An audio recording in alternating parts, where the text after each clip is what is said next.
하나님의 열심이라는 제목으로 같이 말씀 나누겠습니다. 우리에게 알려진 성경의 내용 중에서 우리가 잘 확인하지 않고 너무나도 쉽게 받아들이는 몇 가지가 있습니다. 대표적으로 사단에 대한 내용이 그렇습니다. 많은 사람들이 천사가 타락해서 사단이 되었다고 생각하고요, 사단이 무엇인가 하나님이 통제할 수 없는 강력한 힘을 가지고 활동한다고 생각합니다. 그런데 성경을 찾아보면 타락한 천사의 존재가 등장하긴 하지만 누구의 통제 아래에 있냐면 하나님의 통제 아래에 있고요, 그리고 하나님이 활동하지 못하게 가두어 놓았습니다. 베드로후서 2장 4절을 보십시오. 하나님이 범죄한 천사들을 용서하지 아니하시고 지옥에 던져 어두운 구덩이에 두어 심판 때까지 지키게 하셨으며, 이 이야기가 한 번 더 나옵니다. 유다서 1장 6절이요. 또 자기 지위를 지키지 아니하고 자기 처소를 떠난 천사들을 큰 날의 심판까지 영원한 결박으로 흑암에 가두셨으며, 그러니까 천사가 타락해서 된 것이 사단도 아니고요, 만약에 그것이 사단이라 할지라도 하나님의 통제 아래에 있으며 활동하지 못하게 막아놓았죠. 마태복음 4장을 보더라도 성령님이 예수님을 이끌어서 누구에게 가게 합니까? 마귀에게 가게 합니다. 그래서 마귀에게 시험도 받죠. 욥기 1장을 보십시오. 하나님과 사단이 이야기하며 심지어 욥을 시험하도록 허락도 하십니다. 그리고 하나님이 통제하시죠. 시험해도 되는데 무엇은 건드리지 마라? 욥의 생명은 건드리지 마라. 그럼 내가 가만두지 않겠다. 그러니까 성경은 끊임없이 사단도 하나님이 통제하고 있다고 이야기하고요, 그 다음에 타락한 천사가 사단이 된 것이 아니라고 합니다. 더 큰 오해는요, 사단의 우두머리 누구입니까? 루시퍼라고 생각하는 겁니다. 여러분, 성경에 루시퍼가 나옵니까? 물론 한 번 나옵니다. 우리말 성경이 아니라 제롬이 주후 382년에 번역한 라틴어 성경인 벌게이트에 딱 한 번 나옵니다. 이사야 14장 12절인데요 제가 읽어드릴게요. 너 아침의 아들 계명성이여 어찌 그리 하늘에서 떨어졌으며 너 열국을 엎은 자여 어찌 그리 땅에 찍혔는고. 여기에서 이 계명성을 제롬이 라틴어 성경으로 번역하면서 뭐라고요? 루시퍼라고 붙여놓았습니다. 이유가 있습니다. 계명성은 말 그대로 새벽별입니다. 이사야가 남유다를 괴롭히는 바벨론을 향하여 지칭하는 겁니다. 새벽별이 아무리 밝아도 해가 뜨면 없어져 버리는 것처럼 바벨론이 아무리 남유다를 괴롭혀도 결국 멸망할 거다. 그 예언을 이사야 14장 12절에서 한 겁니다. 그래서 제롬이 조금 더 나아가서 의역을 한 겁니다. 루시퍼는 바벨론 왕조 중에서 가장 악한 왕이었습니다. 그래서 일부러 가장 악한 왕을 집어넣어서 의역을 한 거죠. 여기까지는 문제가 되지 않는데요, 시간이 한참 흘러서 1320년 이탈리아의 천재적인 작가인 단테가 신곡이라고 하는 작품을 발표합니다. 근데 여기에서 이 이사야 14장 12절을 그대로 가져와요. 그래서 뭐라고 소개하냐면 타락한 천사, 그가 사탄이 되었고 루시퍼가 사탄의 우두머리다. 재미있지 않습니까? 여기 혹시 라틴어 성경 읽어보신 분 있습니까? 단테의 신곡은 읽어보신 분 있습니까? 그러니까 우리는 읽어보지도 않고 그냥 어디서 들은 걸 가지고 실제 그렇다고 생각하는 게 많습니다. 이 이야기를 처음에 들으는 이유는 오늘 우리가 함께 읽은 요한복음 4장이 그렇습니다. 요한복음 4장에 나온 사마리아 여인을 우리는 너무 쉽게 오해합니다. 그러니까 자세히 읽어보지도 않고 어떻게 오해합니까? 그는 음란하고 부도덕한 여인이다. 왜냐하면 남편이 몇 명입니까? 5명이나 있었습니다. 그래서 오늘 상황에서도 왜 우물을 정오에 기르러 왔다고요? 부도덕한 여인이니까, 음란한 여인이니까 다른 사람의 시선을 피해서 낮 12시 가장 햇볕이 뜨거운 그때 사람들의 낯을 피해 우물을 기르러 왔다고 생각합니다. 그런데 조금 편견과 오해를 내려놓고 말씀을 다시 읽어가시면 사마리아 여인에 대한 오해가 풀릴 겁니다. 일단 하나씩 생각해 보죠. 그가 우물에 물을 기르러 온 시간입니다. 6절을 한번 다시 보십시오. 6절을 한번 같이 다시 읽어보겠습니다. 시작.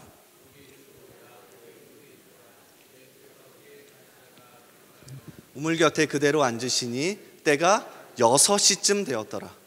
보통 복음서는 유대식으로 시간을 표현합니다. 그래서 여기에서 나온 6시는 6시간을 더해서 몇 시요? 12시가 맞습니다. 유대식이라면. 그런데 요한은 로마식으로 시간을 표기했습니다. 로마식 시간은 현재 우리가 사용하고 있는 시간입니다. 숫자 그대로의 시간이에요.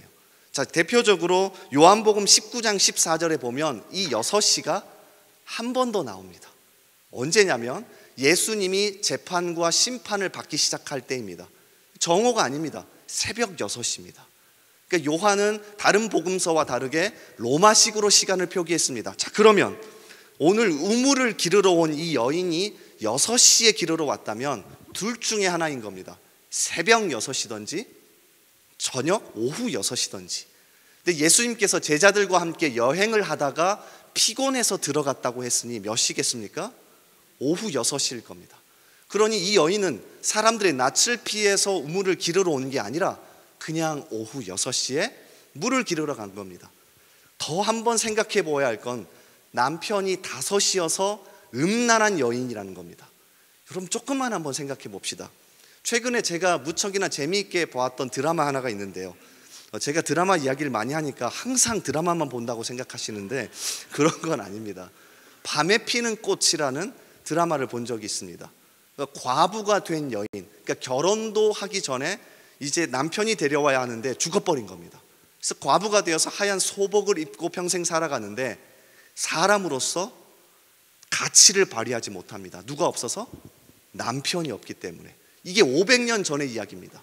자, 그런데 현재는 약 2000년 전, 그것도 1세기 고대 근동에서 여자가 남편이 마음에 들지 않는다고 남편을 5번이나 바꿀 수 있을까요?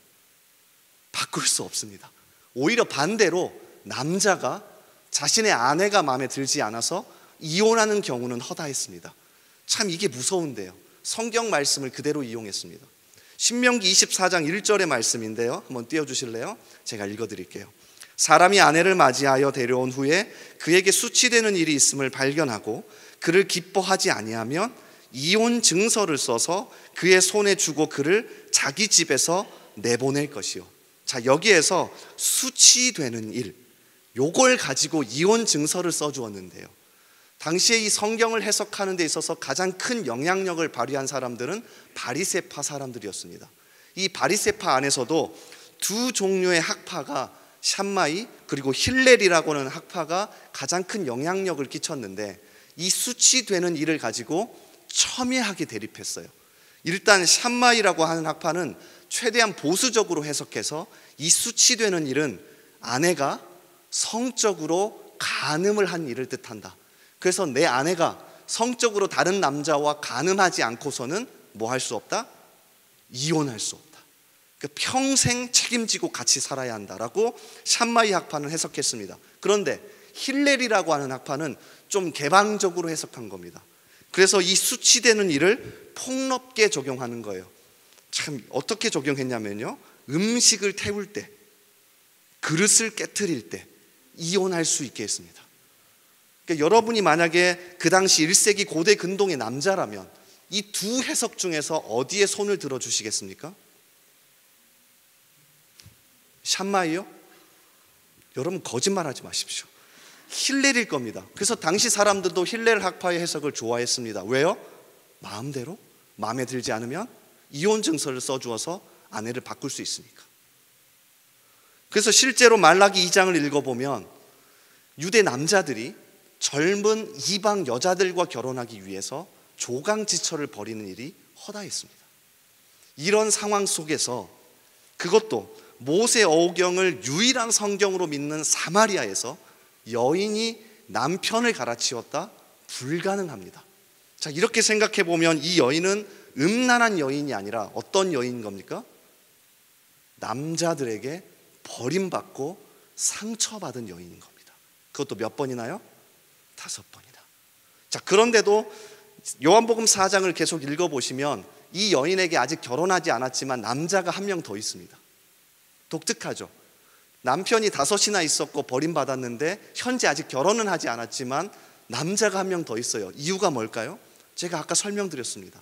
여성 혼자서는 사회적으로, 경제적으로 독립하거나 가치를 발휘할 수 없었습니다. 그래서 아무리 상처를 남자에게 받아도 또다시 남자를 찾아갈 수밖에 없는 게 바로 이 사마리아 여인이었습니다. 그러니까 이 오해를 조금 풀고 보니까 보이는 것들이 있습니다. 이 여인은 음란함과 부도덕함을 회개해야 하는 여인이 아니라 어떤 여인입니까? 상처를 치유받고 위로받아야 하는 여인입니다. 죄송합니다.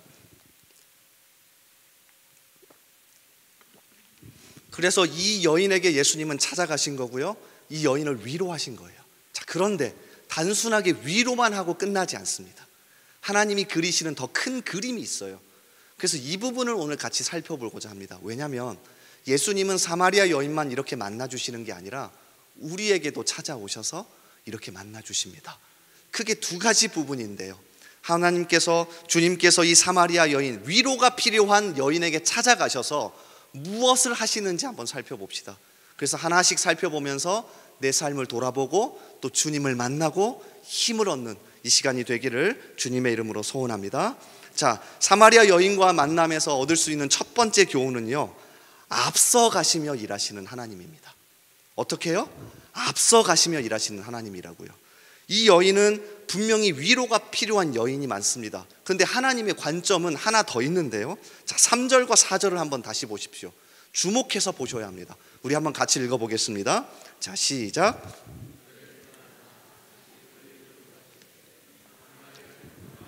하겠는지라.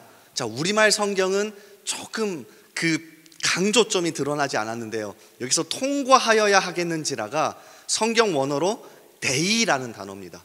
그러니까 뭐뭇 반드시 해야 한다라는 단어인데, 요한복음에서 이 부분을 예수님과 연결시키면 하나님의 구원 사역에서 반드시 필요한 일이 일어났습니다. 자, 이해가 되세요? 그러니까 이 단어가 예수님과 같이 결부되어서 사용되면 하나님의 큰 구원 사역에서 무조건 필요한 일이 일어났습니다. 자, 그래서 예수님의 십자가 사건에는 이 데이라는 동사가 항상 사용됩니다. 자, 말을 바꿔보면 예수님께서는 지금 사마리아를 한 여인을 위로하기 위해서 가신 게 아닙니다. 하나님의 큰 구원 역사와 큰 그림 속에서 무엇인가 미리 가셔서 해야 했기 때문에 여기에 가신 겁니다. 그런데 제자들은 아마 당시에 이해하지 못했을 겁니다. 왜 돌아갈 수 있는 길을 놔두고 사람들이 가지 않는 사마리아에 가셨을까?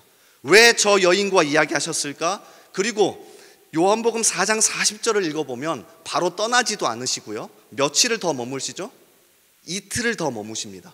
요한복음 4장 40절, 사마리아 사람들이 예수께 와서 자기들과 함께 유하시기를 청하니 거기서 며칠을요? 이틀을 유하심에 예수님의 말씀으로 말미암아 믿는 자가 더욱 많아. 제자들은 이해하지 못했을 겁니다. 빨리 떠나고 싶은데 예수님은 이틀이나 더 머무셨고요, 복음을 계속해서 전하셨습니다. 제자들은 이해하지 못했을 거예요. 아니, 왜 예수님은 사마리아까지 와서 이 일을 하시는 걸까? 시간이 흘러갑니다. 그리고 사도행전에 가서 그들이 성령을 받고, 특별히 빌립 지사가 이 사마리아 지역에 가서 복음을 전하고 사람들이 회심하고 교회가 세워질 때 그제서야 깨달았을 겁니다. 뭐라고요? 주님이 미리 앞서 가셨던 거구나. 하나님께서 먼저 앞서 가셔서 그곳에서 일하고 계셨던 거구나.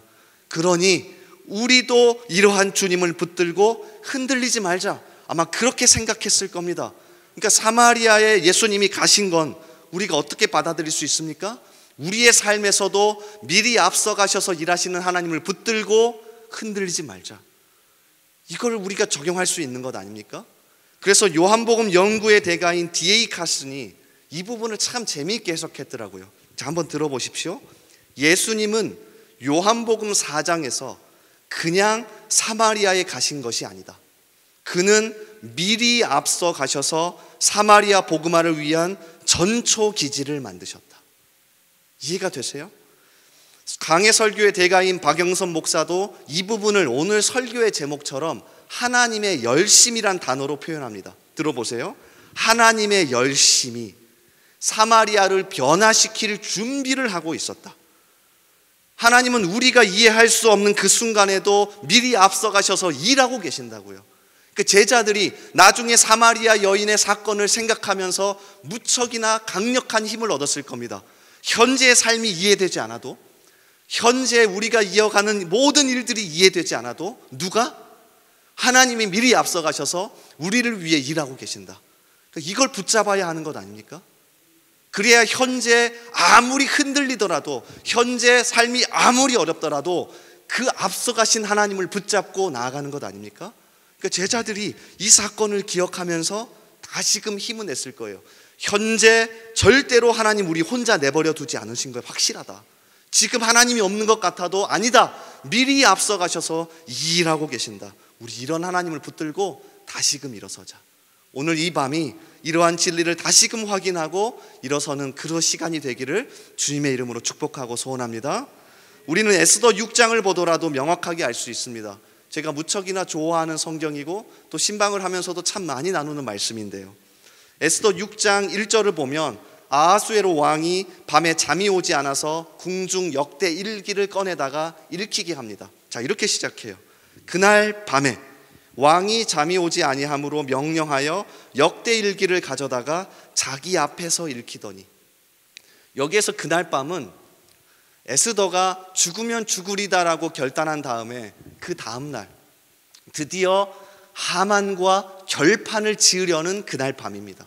그러니까 내일이면 무척이나 중요한 일이 벌어지는 겁니다.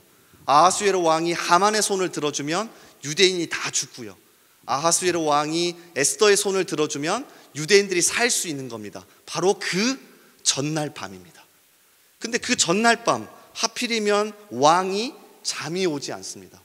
우리도 그럴 때 있지 않습니까? 정말 피곤해서 자려고 누웠는데 잠이 오지 않아요. 그래서 책을 꺼내다가 읽다가 책 좀 읽다가 자야지. 그래서 우리 보통 성경을 꺼내 읽지 않습니까? 그래서 성경 읽다가 잠이 들곤 하죠. 여러분 안 그러십니까? 그렇습니다. 그래서 제가 좀 이상한 이야기 하는 것 같아요. 교회입니다 여기. 네, 성경 이야기 할 수 있죠. 그런데 이 왕이, 아하수에로 왕이 잠이 오지 않아서 궁중 역대 일기를 가져다가 읽게 한 거예요. 조금 듣다가 자려고 했던 것 같아요.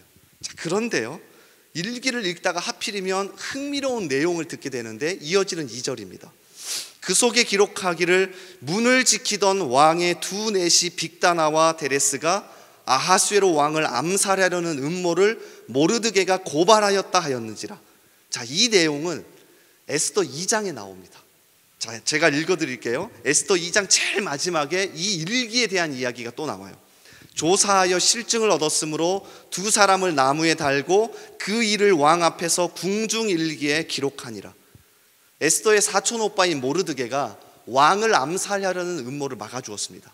그리고 에스더 2장에 보니까 일기에, 역대 일기에 기록해 놓았어요. 자, 그런데 독특한 건 2장에서 6장에 오기까지 이 내용이 나오지 않습니다.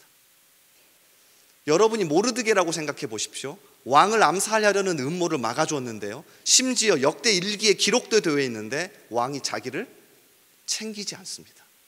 아마 평범한 사람이었으면 밤새 술로 지새웠을 겁니다. 세상 더럽다, 내가 이렇게 귀한 일을 했는데 왕이 나를 챙기지 않다니. 그리고 아마 하나님을 향해 원망했을 겁니다. 하나님 보고 계시잖아요, 어떻게 이러실 수 있습니까?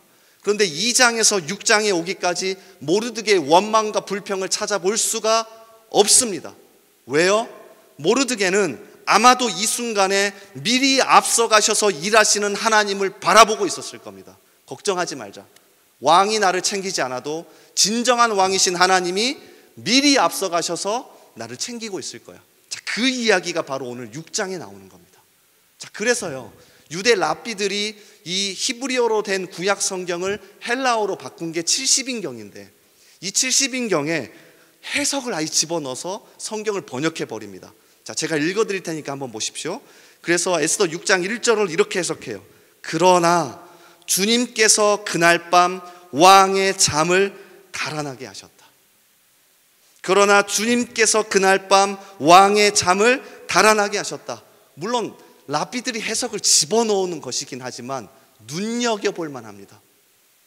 2장에서 6장에 이르기까지 누가요?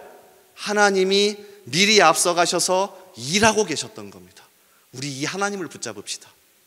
오늘 이 요한복음 4장에서 우리가 먼저 만날 수 있는 하나님은 미리 앞서가셔서 이해할 수 없는 그 순간에도 우리를 위해 일하시고 붙드시는 하나님, 그 하나님을 붙들고 올 한 해도 넉넉히 살아갈 수 있기를 주님의 이름으로 축복합니다. 자, 그런가 하면 두 번째로 우리가 얻을 수 있는 교훈은요, 하나님께서 우리를 향해 목적과 계획을 가지고 계시다는 겁니다. 자, 잘 살펴보십시오. 이 단순한 위로를 넘어서서 이 여인을 만나시는데, 사실 사마리아 여인 입장에서는 무엇만 해주면 되냐면 자신이 받지 못했던 위로와 자신이 채움받지 못했던 갈망을 하나님께서 채워주시면 끝납니다. 남편 5명이 현재 살고 있는 남편이 아닌 그 남자가 채워주지 못했던 갈망, 그리고 정말로 상처받았던 것에 대한 위로, 이거 해주시면 돼요. 그래서 실제 예수님이 찾아가셔서 위로도 해주시고요, 그 갈망도 채워주십니다. 이 사마리아 여인은 그 갈망이 예배로 향했던 것 같아요. 그래서 요한복음 4장을 계속 읽어보면 이 여인이 예배에 대해서 질문하기도 합니다. 어쨌든 이 위로와 갈망을 채워주시는데 여기에서 끝내지 않습니다. 우리는 보통 여기까지만 생각합니다. 하나님, 저를 위로해 주십시오. 저 너무 힘듭니다. 하나님, 제가 채워지지 못하는 이 갈망이 있는데 은혜 주십시오. 여기까지만 생각하죠. 그런데 주님은 한 걸음 더 나아가셔서 예수님은 이 사마리아 여인을 하나님의 큰 구원 역사 속으로 초대해서 사명을 주십니다. 이게 정말로 우리가 바라보아야 할 부분입니다. 자, 요한복음 4장 28절 이하에 보면 예수님이 직접 가셔서 복음을 전할 수도 있는데 이 여인을 사용하십니다. 여자가 물동이를 버려두고 동네로 들어가서 사람들에게 이르되 내가 행한 모든 일을 내게 말한 사람을 와서 보라. 이는 그리스도가 아니냐 하니 그들이 동네에서 나와 예수께로 오더라. 사실 예수님이 혼자 그냥 전하실 수도 있는데 누구를 사용하십니까? 사마리아 여인을 사용해서 사마리아의 교회가 세워지고 사마리아가 복음화되는데 이 여인을 통로로 사용하십니다. 이건 이 여인의 이야기뿐만이 아닙니다. 하나님이 우리를 찾아오셨다면 장난이 아닙니다. 하나님이 우리를 찾아오셨다면 우연히 찾아오시는 법이 없습니다. 반드시 무엇을 가지고요? 계획과 목적과 하나님의 큰 그림을 가지고 우리의 인생 속으로 개입하시고 들어오십니다. 단순하게 위로받으려고만 생각하지 마십시오. 하나님, 저 너무 힘듭니다. 위로해 주십시오. 아마 위로하실 겁니다. 하나님, 제가 은혜를 못 받습니다. 은혜를 부어 주십시오. 은혜 주실 겁니다. 근데 여기에서 하나님은 절대 끝내지 않습니다. 더 나아가십니다. 하나님이 우리에게요, 가장 많이 하시는 말씀이 뭔지 아십니까? 더 나아가자. 더 나아가자. 여기서 끝내지 말자. 더 나아가자. 더 큰 그림을 바라보자. 이 음성을 들으셔야 돼요. 근데 보통은 여기에서 끝내버립니다. 위로 받으면 너무 좋아서 끝내버리고 은혜 받으면 너무 좋아서 끝내버립니다. 아마 이 여인도 그랬을 수도 있는데요, 예수님이 이 여인을 붙들고 말씀하십니다. 더 나아가자. 신약 성경에 나오는 위로라는 단어도 마찬가지입니다. 파라칼레오라고 하는 헬라어 단어인데요, 두 단어의 합성어입니다. 파라는 뭐뭐 옆에서라는 뜻이고 칼레오는 부르다라는 뜻이에요. 그리고 이 부르다는 칼레오의 단어에서 명사형인 소명, 부르심이란 단어가 나왔습니다. 그러니까 위로는 무슨 뜻입니까? 옆에서 그 사람이 소명과 부르심을 향해 갈 수 있도록 도와주는 겁니다. 단순하게 눈물 닦아주고 밥 한 번 사주고 어깨 토닥이면서 괜찮을 거야가 아니라 우리 다시 일어나자. 왜? 하나님이 우리를 부르신 목적과 소명이 있다. 여기에 우리를 보내셨다면 단순하게 위로받고 은혜 받는 것에서 끝나는 게 아니라 하나님의 큰 구원 역사와 큰 그림 속에서 내가 해야 할 역할이 있다. 그래서 그걸 향해 나아가고요, 열심히 일을 하고요, 몸부림치고요, 눈물을 흘리면서 나아가는 겁니다. 그러니까 우리 교회 모든 성도들이 여기까지 나아가실 수 있기를 소원합니다. 하나님의 음성을 들을 수 있기를 소원합니다. 더 나아가자. 우리는 요셉을 살펴보더라도 이 사실을 확실히 알 수 있습니다. 창세기는 요셉을 제가 요새 열심히 읽고 있는데요, 창세기 44장 4절에 보니까 요셉을 팔아버린 형들과 요셉이 재회하는 장면이 나옵니다. 아주 독특해요. 자, 요셉도 사람이잖아요. 잘 보세요. 어떻게 이야기하는지 잘 보셔야 합니다. 요셉이 형들에게 이르되 내게로 가까이 오소서. 그들이 가까이 가니 이르되 나는 당신들이 애굽에 판 자라. 섬뜩합니다. 이렇게 얘기해도 됩니다. 형들 보세요, 저 11번째 아들이었던 요셉이에요. 지금 몇십 년 만에 만나는 겁니까? 이렇게 할 수도 있어요. 근데 요셉의 첫 마디가요, 나는 당신들이 애굽의 판자입니다. 형들 입장에서 섬뜩했을 겁니다. 자, 그리고 이어지는 44장 5절을 만약에 요셉이 이제 하나님이 저에게 위로함을 주는군요, 당신들이 내 앞에서 절하는 걸 보니 제 10년 묵은 채증이 내려나가는 것 같습니다, 하나님이 저를 갚아주십니다, 제 원수의 목전에서 상을 베푸십니다 라고 만약에 고백했으면 시편 23편은 요셉이 먼저 썼을 겁니다. 그런데 그렇게 기록하지 않습니다. 뭐라고 말합니까? 44장 5절을 보십시오. 이게 기가 막힌 겁니다. 당신들이 나를 이곳에 팔았다고 해서 근심하지 마소서, 한탄하지 마소서. 하나님이 생명을 구원하시려고 나를 당신들보다 먼저 보내셨나이다. 이게 요셉을 살렸던 삶을 바라보는 관점입니다. 현재 삶이 어렵고 너무 괴롭고 아무것도 보이지 않는 순간에도 미리 앞서가시는 하나님을 보았고요, 분명히 하나님은 나를 여기에 보냈다면 하나님의 큰 그림 속에서 내가 해야 할 역할이 있다고 생각했던 겁니다. 그래서 요셉이 이 씨알을 붙들고 살아났던 거죠. 자, 이 말이요 한 번 더 나옵니다. 창세기 50장에 보면 아버지 야곱이 죽자 형들이 얼마나 찌질한지 모릅니다. 아버지가 살아계신 동안에는 요셉이 자신을 건드리지 않을 거라고 생각했던 것 같아요. 그런데 아버지가 죽자 이제 두려운 겁니다. 요셉이 자기를 다시 건드릴까 봐. 그때도 요셉이요 한 번 더 똑같이 이렇게 얘기해 줍니다. 제가 읽어드릴 테니 한번 들어보십시오. 창세기 50장 19절, 요셉이 그들에게 이르되 두려워하지 마소서, 내가 하나님을 대신하리이까? 당신들은 나를 해하려 하였으나 하나님은 그것을 선으로 바꾸사 오늘과 같이 많은 백성의 생명을 구원하게 하시려 하셨나니 그 역사에 나를 사용하셨습니다. 여러분, 이 시야를 가지셔야 합니다. 더 나아가셔야 합니다. 그래서 이번 2024년에는요 우리가 갈 때마다 아무리 삶이 힘들어도 앞서가신 하나님을 붙듭시다. 그리고요 어떻게 해요? 나를 이 자리에 부르셨다면 분명히 큰 그림 속에 있을 거다. 가정 속에서 나 혼자 예수 믿어도 낙담하지 마십시오. 하나님이 큰 그림 속에서 부르신 이유가 있을 겁니다. 직장이 힘드십니까? 하나님이 그 자리에 부르신 이유가 있을 겁니다. 내 목장이, 내 교구가, 내 삶의 터전이 힘드십니까? 하나님이 그 자리에 부르신 이유가 있을 겁니다. 그래서 그걸 붙들고 넉넉히 이겨낼 수 있기를 주님의 이름으로 소원합니다. 오늘 말씀을 준비하면서 여러분 저번 주 특세 마지막 날에 송경민 목사님이 오셔서 불렀던 찬양 중에 하나님의 부르심이라는 찬양 기억나십니까? 이 가사가 계속 떠올랐습니다. 제가 그래서 우리 찬양팀에게도 꼭 이 곡을 부탁했습니다. 그래서 아까 전에도 한번 같이 찬양을 했을 건데요, 제가 가사를 한번 읽어드릴 테니까 한번 잘 들어보십시오. 하나님의 부르심에는 후회하심이 없네. 내가 이 자리에 선 것도 주의 부르심이라.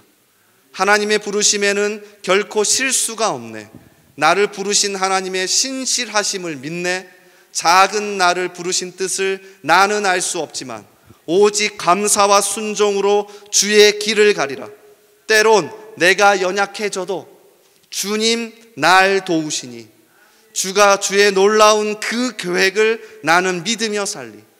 날 부르신 뜻 내 생각보다 크고 날 향한 계획 나의 지혜로 측량 못하나 가장 좋은 길로, 가장 완전한 길로 오늘도 날 이끄신 믿네.